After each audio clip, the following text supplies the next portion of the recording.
putting the probability of a recession in the next 12 months at 63%. Soft landing will likely remain a mythical outcome. Underlying inflation trends are headed in the wrong direction. Is it time to admit the massive federal spending under this administration is not only not helping Americans, it may be hurting? There is no recession. Wow. Oh man, you guys, wait till you see what I've got coming up right now. And this is going to be impacting stimulus, our economy. Some pretty incredible news, breaking news coming out for those of you that are interested in stimulus, you guys. This is your breaking news stimulus check update and stimulus package update. Now, that came out about 48 hours ago, and everything has shifted dramatically. Now, first off, for stimulus checks, fourth $2,000 stimulus checks to everybody in the nation. This is going to be directly impacting that because take a look at this stimulus update. The former Treasury Secretary said a recession warning. That could mean more stimulus checks coming soon. And they're saying the number one reason why fourth federal level checks to everybody in the nation would come out would be for a recession. If we fall into a deep recession that is going to be plaguing our economy, that would likely be the indicator, the number one reason why Congress would step up to the plate, send out more checks. They're saying that alone. But right now, they're saying they're not necessarily sure that our economy is in a situation where we need that, even though there are still so many people that are hurting from the devastation that took place with the pandemic. And now we've got inflation, prices are too high. Take a look at this, you guys. Forecast for U.S. recession within a year hits 100% in a blow to Biden. This just coming out in the last 24 hours. 100% probability of U.S. recession in the coming year, according to Bloomberg Economic Forecast Model. Goldman Sachs CEO David Solomon sees a good chance of a recession as banks revamps, and U.S. recession forecast hits 100% as inflation rages and midterms loom. They are saying as of the past 24 hours, 100% chance in 2023 we are going into a recession. Prepare yourselves. And still, recession is possible but not inevitable. Buttigieg says as he touts supply chain focus. I mentioned this to you in a previous video, and today we're going to be hearing from the White House economic advisor who suggests the definition of a recession, says key areas they have not been flashing red. And you're going to hear him say this. Now keep in mind, this was 2 days ago, 48 hours ago. Let me know, do you think that the White House is going to be changing their tune as we're now hearing economists across the board saying 100% chance? Ready yourselves. We are going into a recession, and we're hearing that is the number one reason we could be seeing stimulus checks very soon. Now, you guys, I'm going to share with you the video footage so you can see it and hear it for yourself. Let me know your thoughts. They're going to be discussing a recession, inflation, gas prices, the housing market, how they're going to be addressing everything that's unfolding as we enter into midterm elections. And you're going to hear him say that they are doing all that they can do right now. But let me know your thoughts. What about a fourth federal level stimulus check, you guys? And there are still $500 billion of leftover funds from previous stimulus packages still just sitting there that could be reallocated, reissued by the president with executive actions like we just saw for $10,000 and in some cases $20,000 of student loan debt forgiveness. That could be sent out $2,000 via executive action by the president for stimulus checks. We will see. I will keep you guys up to date, but I'm going to let you see it for yourself. Let me know your thoughts. Let's go ahead and dive right in. But before we do me a quick favor. Smash the like button if you appreciate the updates. Hit the subscribe button to stay up to date. I'll keep you up to speed on everything going on with stimulus checks, legislation, Congress, the economy. I'll let you know right here, totally free. Turn on that notification bell as well. Any specific questions, shoot them to me in the DM on Instagram at SteveRam3. Check out my second channel, Steve Ram Finance, to learn about growing wealth, personal finance. And with that being said, you guys, let's go ahead and take a look at this video footage. Well, joining us now, White House Council of Economic Advisors member Jared Bernstein. Welcome back to Fox News Sunday. Thanks for inviting me. Great to see you again. You too. Okay, let's start here. The headline in the Wall Street Journal this morning says economists are putting the probability of a recession in the next 12 months at 63%. That's up from 49% in July's survey. Soft landing will likely remain a mythical outcome. Over the New York Times, they say it's not going well. Underlying inflation trends are headed in the wrong direction. Now, September numbers were worse than forecast. August and September were helped a little bit by gas prices going down. Right. They seem to be moving in the wrong direction right now. Is it time to admit the massive federal spending under this administration is not only not helping Americans, it may be hurting them? Well, let's start right there, Shannon. I think it's really important to get this number $1.4 trillion into this discussion right now. That's the amount of deficit reduction in fiscal year 22, okay? That comes on top of about $350 billion in deficit reduction in in the year before that. But as we've talked about, that comes off of massive COVID spending. Well, actually, part of it is an unwinding of COVID spending. You're right about that. But in percent terms, the bigger contributor to that decline in deficit spending is receipts, receipts coming into the Treasury, and that's because of how strong the economy has been. And that also gets to the question you just raised and this issue of recession. We have an unemployment rate that's 3.5%. Okay, there is no recession that would prevail with that kind of an unemployment rate. We're obviously adding hundreds of thousands of jobs per month. We have consumers who still have pretty strong balance sheets. We have job vacancies that are quite elevated. So there's a lot of tailwinds in this economy, a lot of strength. And when President Biden just said on the tape you played that the U.S. is uniquely positioned to do two things: to ease the price pressures we face, which are very real. You correctly referenced them right out of the gate. We've called them like they are, squeezing family budgets, while maintaining these economic gains. That's our mission. We believe we can accomplish that. We actually think the probability for a soft landing is good. Okay. In that Wall Street Journal piece, they also talk about predictions for Q1, Q2 next year to also be negative territory. Would you concede then? Because a lot of people do use the definition 2 bad quarters, negative action equals a recession. You're saying we're not there right now. But correct. But if we went through continued negative quarters through the first half of 23, would you then admit we're in a recession? First of all, it is not up to the White House to call a recession. That's called by an academic group. But you, Jared Bernstein. Yeah, what I would look at the following variables, which happens to be the same ones that the group I was just talking about: retail sales, payroll employment, consumer spending, industrial production. All of those have not been flashing red. All of those are not in recessionary territory. Now, if you're asking me to look around a corner and say where the economy is going to be, I got to tell you that everybody's crystal ball is a bit cracked right now. And yes. I think the uncertainty out there makes it tough. But let's talk about energy, which is so key here, okay? You just mentioned it yourself. In this consumer price report, where prices were, no question, elevated to a point that family budgets are squeezed, gas was down 5%.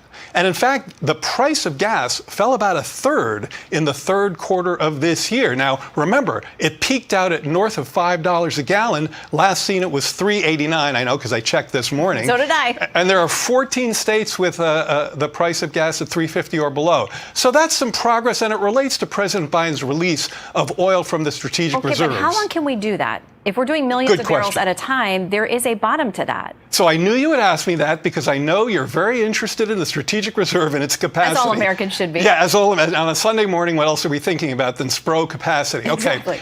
There are still 400 million barrels of oil in the strategic reserve.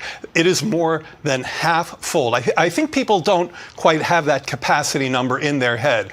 We've never done a draw that's of that magnitude, and the largest draw that we've ever done that President Biden presided over in March is 180 million barrels. So the fact is that there is capacity there to use the SPR to deal with some of the energy shocks we're seeing in the world. But I'm not saying we will. That's up to the president to decide, and he hasn't made that decision yet. But if you look at the unconscionable actions of Putin, weaponizing energy, amplified by the short-sighted and misguided decision by OPEC Plus recently, then sure, having the SPRO there for a potential release is an important tool. And when those prices move in the right direction, that is a good thing to ripple to all the other issues that show up in the CPI. Right. But let's talk about this. When President Biden took office, inflation was about 3%.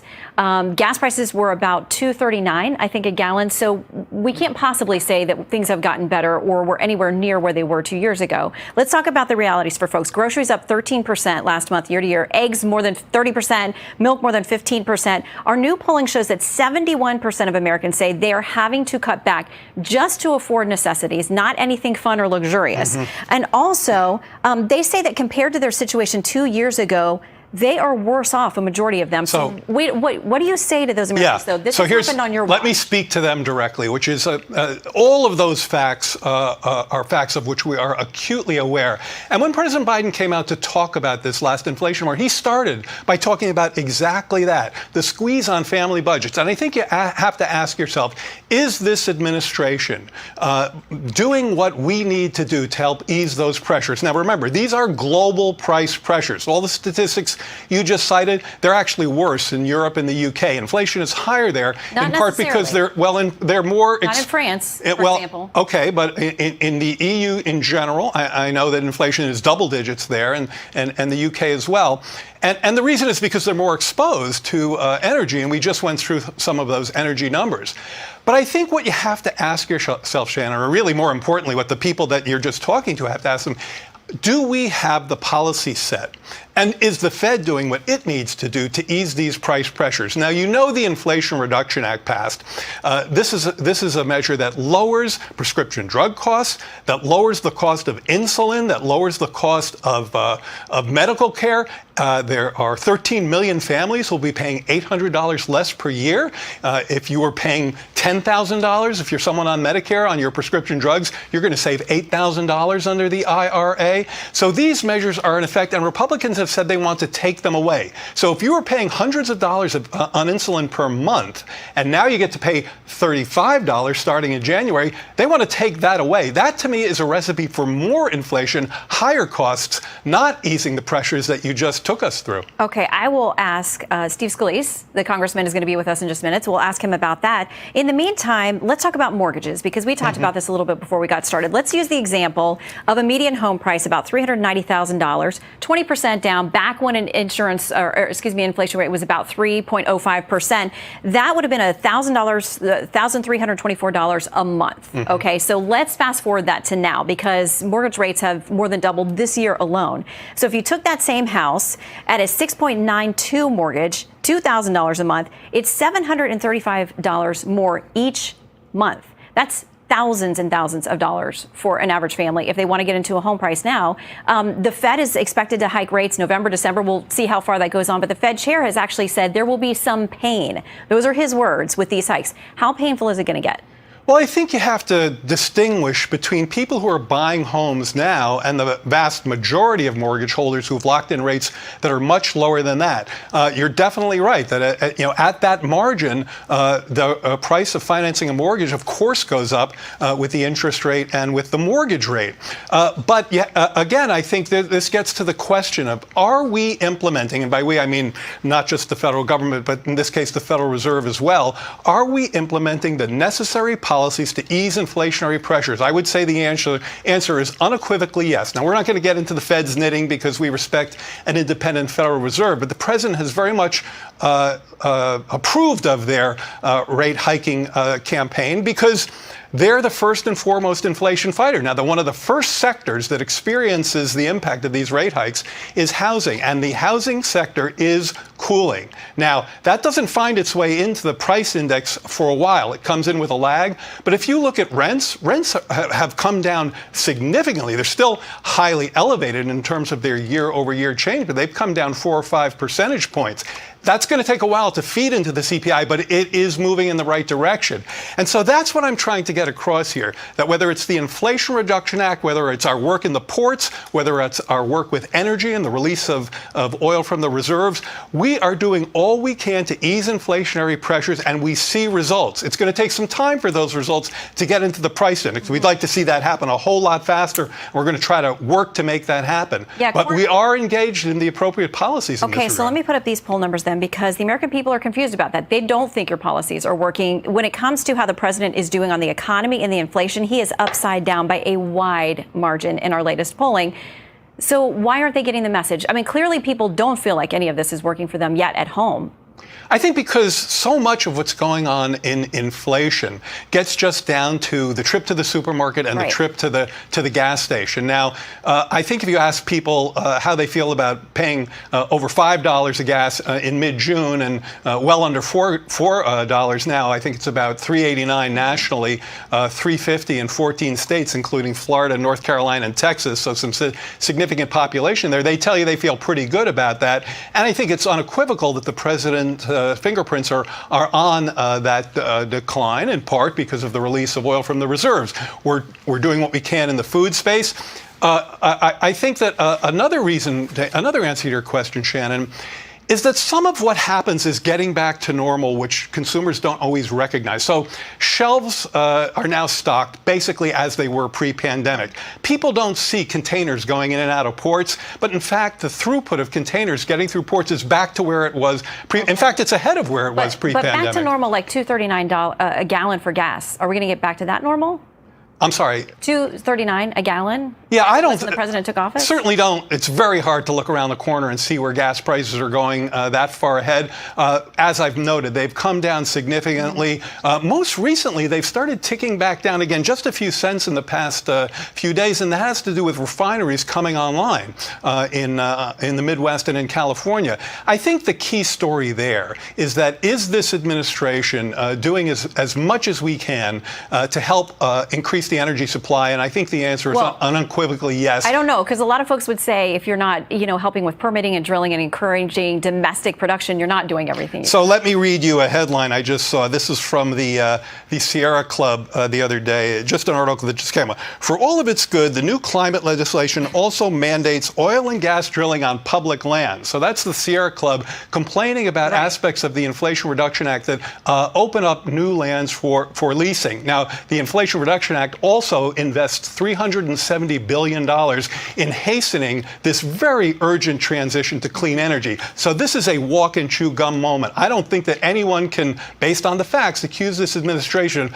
of not fulfilling both of those obligations right now. A lot of refiners say they're having trouble managing the threat they took from this administration during the campaign that we're going to get rid of fossil fuel, tooling up for green and now trying to tool back. Well, wait a second, Shannon. Crude. We have American oil producers about to produce next year a record number of barrels per day. So we have a highly productive system in that regard. We're the largest oil producer in the land, and natural gas. In the world. Natural gas. We're also way far ahead of competitors in that regard. So I think whether it's permitting or whether it's American oil production, that's just a red herring. We're doing a lot there. We're producing a lot of energy. I think the key thing that we need to learn from this lesson, and it's a geopolitical lesson, is that we need to do both. We need to make sure we're helping consumers at the pump today while we urgently transition to clean energy. Okay. So there you have it, you guys. That was White House economic advisor Jared Bernstein on the state of the economy, a recession, inflation, gas prices, the housing market, everything covered in this interview. And he's saying things are probably going to be doing well, that they're doing everything they can do. He said nobody's got the crystal ball that's working right now, but we will see, and I will keep you up to date every step of the way. Let me know your thoughts in the comments down below. But with that being said, you guys, thank you so much for joining me. Again, if you made it this far, you haven't already, don't forget, like button, hit the subscribe button to stay up to date. It's free. Instagram at SteveRam3 with any specific questions. Check out the second channel, Steve Ram Finance. And with that being said, you guys, I'll catch you in the next one. Take care. God bless. This is Steve.